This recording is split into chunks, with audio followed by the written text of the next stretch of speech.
warahmatullahi wabarakatuh. Perkenalkan, nama saya Arina dengan NIM 11202205. Saya dari Prodi Pendidikan Agama Islam Unit B semester 4. Pada hari ini saya ingin menyelesaikan tugas dari mata kuliah Pengembangan Bahan Ajar dan Media Pembelajaran Akidah Akhlak dengan dosen pengampu Bapak Khairuddin Hasan MPD. Baik, materi saya pada hari ini berjudul tentang qada dan qadar. Jadi, pada judul ini ada 5 yang akan dibahas. Yang pertama, pengertian qada dan qadar. Yang kedua, dalil qada dan qadar. Yang ketiga, macam-macam qada dan qadar. Yang keempat, contoh qada dan qadar dalam kehidupan. Dan yang kelima, perilaku beriman kepada qada dan qadar. Baik, kita masuk dalam pembahasan yang pertama, pengertian qada dan qadar. Menurut bahasa, qada berasal dari kata qada yaqdi yang memiliki beberapa makna, yaitu keputusan atau ketetapan, perintah, pemberitahuan, penciptaan, serta kehendak. Qada adalah ketentuan-ketentuan yang telah ditetapkan oleh Allah Subhanahu wa Ta'ala sejak zaman azali tentang segala sesuatu yang menyangkut makhluknya, seperti nasib baik dan buruk, manfaat dan malapetaka, dan sebagainya. Sedangkan menurut bahasa, kata qadar berasal dari lafaz qadara yaqdiru, yang berarti kuasa mengerjakan sesuatu. Secara istilah, qadar berarti pembatasan Allah Subhanahu wa Ta'ala tentang sesuatu. Dengan kata lain, qadar berarti ukuran atau aturan yang diciptakan oleh Allah Subhanahu wa Ta'ala untuk perkara tersebut, atau bisa juga berarti ketentuan atau ketetapan yang telah ditentukan oleh Allah Subhanahu wa Ta'ala atas makhluknya dan telah diterima serta telah berlaku bagi makhluknya. Hubungan antara qada dan qadar sangat kuat. Qada merupakan rencana, ketentuan atau hukum Allah Subhanahu wa Ta'ala yang ditetapkan sejak zaman azali, sedangkan qadar merupakan pelaksanaan dari hukum atau ketetapan Allah Subhanahu wa Ta'ala. Jadi, qada dan qadar dapat diibaratkan seperti rencana dan pelaksanaan. Maka dari itu, qada dan qadar disatukan menjadi istilah yang disebut dengan takdir. Selanjutnya, pembahasan yang kedua, dalil qada dan qadar. Yang pertama, dalam Quran surah Ar-Ra'd ayat 11, Allah Subhanahu wa Ta'ala berfirman, Bismillahirrahmanirrahim. Innallaha la yughayyiru ma biqaumin hatta yughayyiru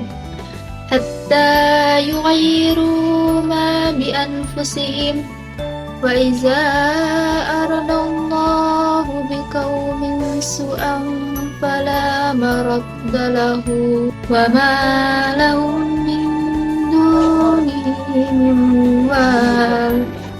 Artinya, sesungguhnya Allah tidak akan mengubah keadaan suatu kaum sebelum mereka mengubah keadaan diri mereka sendiri. Dan apabila Allah menghendaki keburukan terhadap suatu kaum, maka tak ada yang dapat menolaknya, dan tidak ada pelindung bagi mereka selain Dia. Yang dimaksud pada ayat tadi adalah takdir manusia dapat diusahakan oleh manusia itu sendiri. Manusia yang usaha atau ikhtiarnya bagus, biasanya takdirnya bagus. Berarti untuk menjadi bagus atau berhasil dalam hidup, perlu adanya usaha yang dilakukan. Dan selanjutnya dalam Quran surah Al-Qamar ayat 49, Allah Subhanahu wa Ta'ala berfirman, Bismillahirrahmanirrahim. Inna kulla syai'in khalaqnahu biqadar. Yang artinya, sungguh kami menciptakan segala sesuatu menurut ukuran. Jadi yang dimaksud pada ayat tersebut adalah segala sesuatu yang diciptakan oleh Allah Subhanahu wa Ta'ala sudah diukur atau ditakar ketetapannya. Walau demikian, manusia tetap berusaha walaupun yang menetapkan Allah Subhanahu wa Ta'ala. Selanjutnya, pembahasan yang ketiga, macam-macam qada dan qadar. Takdir adalah perpaduan atau gabungan antara qada dan qadar. Takdir merupakan ketetapan dan keputusan Allah Subhanahu wa Ta'ala terhadap manusia atau makhluk Allah Subhanahu wa Ta'ala lainnya sesuai kadar dan ukurannya masing-masing. Macam-macam takdir ada 2, antara lain yang pertama takdir mubram, yaitu yang tidak dapat dibantah dan ditawar-tawar oleh manusia. Takdir mubram sifatnya paten atau sudah baku, sehingga manusia tinggal menunggu dan menjalankan saat takdir itu datang. Yang kedua, takdir mu'alaq, yaitu takdir yang masih dapat diusahakan oleh manusia. takdir mu'alaq sifatnya fleksibel atau belum baku alias masih dapat diusahakan, sehingga manusia dapat merubah takdirnya. Selanjutnya pembahasan yang keempat, contoh qada dan qadar dalam kehidupan. Contoh qada. Adapun contoh qada yang pertama, kematian. Dalam kehidupan sehari-hari, kematian yang sering kita saksikan adalah salah satu contoh dari qada yang telah ditetapkan oleh Allah Subhanahu wa taala. Yang kedua, pasangan. Seorang muslim diajarkan untuk bertawakal kepada kehendak Allah Subhanahu wa taala dan percaya sepenuhnya kepadanya ketika menjadi pasangan hidup. Ini karena keyakinan bahwa Allah Subhanahu wa taala yang menentukan siapa yang akan menjadi pasangan setiap orang, dan pernikahan dianggap sebagai bagian dari rencananya. Yang ketiga, kelahiran. Artinya Allah Subhanahu wa taala yang menentukan kapan dan di mana seseorang akan dilahirkan. Walaupun orang tua berusaha dan berdoa untuk memiliki anak, keputusan akhirnya tetap ada di tangan Allah Subhanahu wa taala. Yang keempat, perubahan cuaca atau bencana alam. Merupakan salah satu peristiwa yang telah ditetapkan oleh Allah Subhanahu wa taala. Walaupun manusia bisa mengatasi dampaknya, tapi terjadinya peristiwa tersebut tetap berada di tangan Allah Subhanahu wa taala dan tidak ada yang bisa merubah ketetapannya. Selanjutnya, contoh qadar. Adapun contoh qadar adalah yang pertama, kesehatan. Jika seseorang telah ditakdirkan memiliki penyakit, tetapi dia berusaha untuk sembuh dengan cara pergi ke dokter atau menggunakan obat tradisional, maka tidak menutup kemungkinan dia akan sembuh dari penyakit yang ditakdirkan oleh Allah Subhanahu wa taala. Yang kedua, kegagalan atau keberhasilan.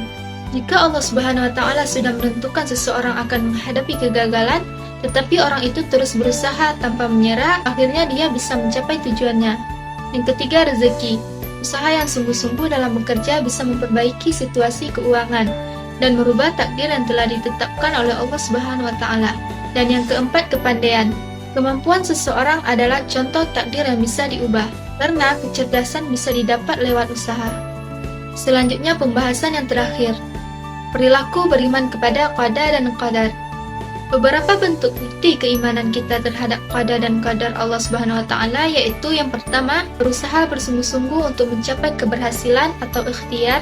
Yang kedua, menyerahkan segala persoalan kepada Allah Subhanahu wa taala atau tawakal. Yang ketiga, selalu berterima kasih kepada Allah Subhanahu wa taala atau syukur. Yang keempat, melaksanakan perintah Allah Subhanahu wa taala dan menjauhi larangannya atau takwa. Yang kelima, rela atau menerima pemberian Allah Subhanahu wa taala atau qanaah. Yang keenam, tahan godaan atau sabar. Dan yang ketujuh, senantiasa berprasangka baik kepada Allah Subhanahu wa taala ketika menghadapi kesulitan hidup. Sekian penjelasan materi saya pada hari ini, lebih dan kurang saya mohon maaf. Wassalamualaikum warahmatullahi wabarakatuh. You don't even know my name,